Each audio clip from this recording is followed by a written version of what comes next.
അല്ല, ഞങ്ങളിപ്പോൾ ആ വിഷയം ഇനി ഞങ്ങൾക്ക് ചർച്ച ചെയ്യാൻ ഞങ്ങൾ ആഗ്രഹിക്കുന്നില്ല. മറ്റൊന്നും കൊണ്ടല്ല, ഈ ഒരുപാട് രാഷ്ട്രീയ വിഷയങ്ങൾ ചർച്ച ചെയ്യുമ്പോൾ ഒരു തെരൂർ വിഷയം എപ്പോഴും ഇങ്ങനെ ചർച്ച ചെയ്യുന്നത് ഒരു നല്ല കാര്യമായിട്ട് ഞങ്ങൾക്ക് തോന്നില്ല. അദ്ദേഹത്തിൻ്റെ മുമ്പിൽ രണ്ട് വഴികളുണ്ട്. ഒന്നുകിൽ പാർട്ടിക്ക് വിധേയനായി പ്രവർത്തിക്കുക. അദ്ദേഹം വർക്കിംഗ് കമ്മിറ്റി അംഗമാണ്, പാർട്ടി നിയോഗിച്ച സ്റ്റാൻഡിംഗ് കമ്മിറ്റിയുടെ ചെയർമാനാണ്. ആ നിലയ്ക്ക് പാർലമെൻ്ററി പ്രവർത്തനത്തിലും പാർട്ടി പ്രവർത്തനത്തിലും ശ്രദ്ധ കേന്ദ്രീകരിച്ചുകൊണ്ട് മുന്നോട്ട് നീങ്ങുക. അദ്ദേഹത്തിന് അഭിപ്രായ വ്യത്യാസമുള്ള വിഷയങ്ങളിൽ പാർട്ടിക്കകത്ത് അഭിപ്രായം പറയാമല്ലോ. ഇപ്പോൾ പാർലമെൻറ്റ് കൂടുന്ന ദിവസങ്ങളിൽ സാധാരണ എം പിമാരുടെ യോഗം കാലത്ത് ചേരാറുണ്ട്. ഞാൻ അംഗമായിരുന്ന സമയത്തൊക്കെ ചേർന്നിട്ടുണ്ടായിരുന്നു.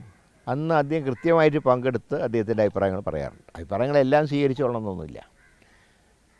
അതല്ല, അദ്ദേഹത്തിന് ഇതിൻ്റെ അകത്ത് ശ്വാസം മുട്ടുന്നു, ഇനി തുടർന്ന് പ്രവർത്തിക്കാൻ കഴിയാത്തൊരവസ്ഥയാണെന്ന് അദ്ദേഹത്തിന് ഫീൽ ചെയ്യുന്നതെങ്കിൽ പിന്നൊരു മാർഗം പാർട്ടി ഏൽപ്പിച്ച സ്ഥാനങ്ങളൊക്കെ ഉപേക്ഷിച്ചുകൊണ്ട് ഇഷ്ടമുള്ള രാഷ്ട്രീയ നയം അദ്ദേഹം സ്വീകരിക്കുക. ഈ രണ്ടിലൊന്നല്ലാതെ ഇപ്പോഴത്തെ മാർഗവുമായിട്ട് അദ്ദേഹം മുന്നോട്ട് നീങ്ങിയാൽ അത് പേഴ്സണലായിട്ടുള്ള അദ്ദേഹത്തിൻ്റെ തന്നെ ഒരു ഐഡൻറ്റിറ്റിനെ ബാധിക്കുന്ന വിഷയമാണ്. അത് പാർട്ടിക്കും ബുദ്ധിമുട്ടാണ്, അദ്ദേഹത്തിനും ബുദ്ധിമുട്ടാണ്.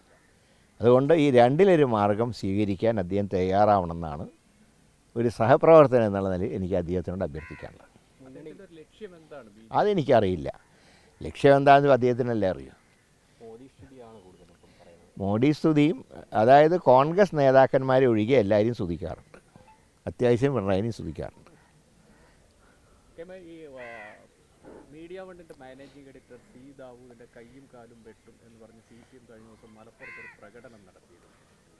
അല്ല, അവരുടെ പ്രകടനത്തിൽ സ്ഥിരം മുദ്രാവാക്യമാണ് കൈ വെട്ടുക കാല് വെട്ടുക. അപ്പോൾ അങ്ങനെയൊക്കെ നോക്കിയാൽ ഞങ്ങൾക്കൊക്കെ കയ്യും കാലും ഇല്ലാതെ ഇരിക്കേണ്ട സാഹചര്യം എന്നേ ഉണ്ടായിരുന്നു. അത് പണ്ടൊരു ചൊല്ലുണ്ടല്ലോ, ഈ കുരയ്ക്കുന്ന പട്ടി കടിക്കില്ല എന്ന് പറയും. ഇങ്ങനെ മുദ്രാവാക്യം വിളിക്കുന്നവർക്ക് ഒന്നും ചെയ്യാനുള്ള ധൈര്യം ഉണ്ടാവില്ല. അതിന് ആ രീതിയിൽ മാത്രമേ കാണുള്ളൂ. അത് മാർക്സിസ്റ്റ് പാർട്ടിയുടെ നയമാണ്, എതിർക്കുന്നവരെ മുഴുവൻ ഭീഷണിപ്പെടുത്തി ഇല്ലാതാക്കുക എന്നുള്ളത്. ആ ശൈലി ഗുണകരമാണോ അല്ലയോ എന്നുള്ള അവർ ചിന്തിച്ചാൽ മതി. പക്ഷേ അവരുടെ മുദ്രാവാക്യത്തിൽ വലിയ ഗൗരവമായിട്ടൊന്നും എടുക്കേണ്ട കാര്യമില്ല. മുന്നണിയിൽ അധിക സീറ്റ് ആവശ്യപ്പെടാൻ ലീഗ് അങ്ങനെ ഒരു ആവശ്യവും ഉന്നയിച്ചിട്ടില്ല. അതെല്ലാം ഭാവനാസമ്പന്നങ്ങളായിട്ടുള്ള വിവരങ്ങളാണ്. അങ്ങനെ ഒരു സീറ്റ് അധികം അവർ ചോദിച്ചിട്ടില്ല. പിന്നെ സ്വാഭാവികമായിട്ട് ഇലക്ഷൻ വരുമ്പോൾ കുറച്ച് സീറ്റുകൾ ചോദിക്കുമ്പോൾ ചെയ്യാവുന്ന കാര്യങ്ങളൊക്കെ പരസ്പരം അഡ്ജസ്റ്റ് ചെയ്യും. അങ്ങനെയാണ് സാധാരണത്തെ പതിവ്. അതിൽ കൂടുതലായിട്ടൊന്നും സംഭവിച്ചിട്ടില്ല.